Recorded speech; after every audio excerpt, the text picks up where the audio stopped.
The 1990s brought Furbies, Teenage Mutant Ninja Turtles, Forrest Gump, and Game Boy. Nintendo's Game Boy was a huge success and revolution of gaming. The handheld gaming console was every kid's favorite possession in the 1990s. Hello, I'm Megan Bonner.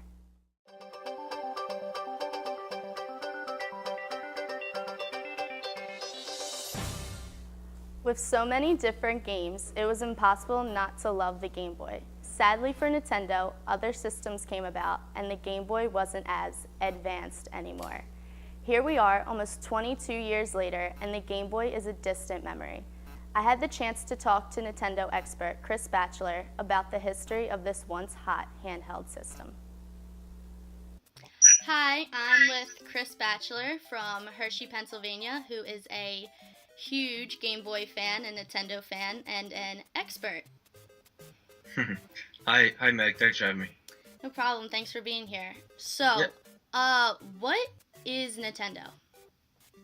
Well, Nintendo is a Japanese-born video gaming company that is one of the three big juggernauts in video gaming today. You have your Microsoft, your Sony, and your Nintendo. And Nintendo started with console games on your TV with your NES and everything, and then it moved to the handhelds in the late 80s with the first Game Boy generation.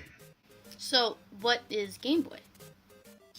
Game Boy is a handheld device that plays video games with a cartridge, pretty much, and you could swap out your cartridge and play different games. And that started, like I said, in the late 80s and really became popular in the early 90s.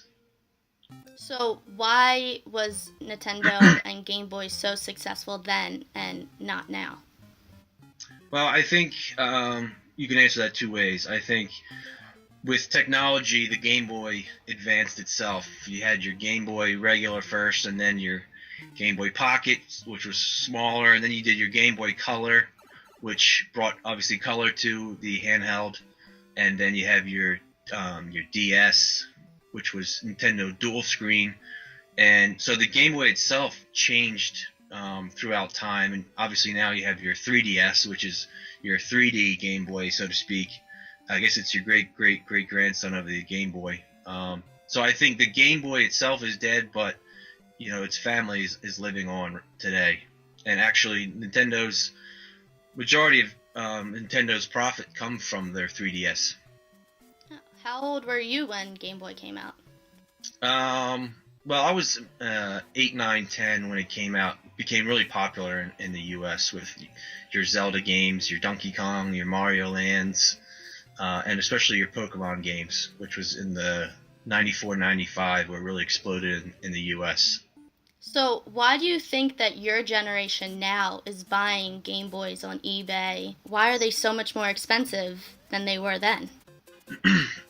I guess it's like anything of your childhood. When it becomes rarer, people pay more money for it. You know, my generation, 25 to 30, they have money now. You know, they're working, so they have some of that money. They're going to spend it on stuff from when they're little. I guess just like any generation will buy the toys they had when they grew up. And what is your favorite Game Boy game? Definitely Pokemon. The original Pokemon Red is what I had. You could trade with your people who had the blue game, and you can battle them and trade them, and it was really revolutionary because you had the cable between the two Game Boys. You could actually move software from one to the other, which was pretty amazing back then. Of course, now everything's instant.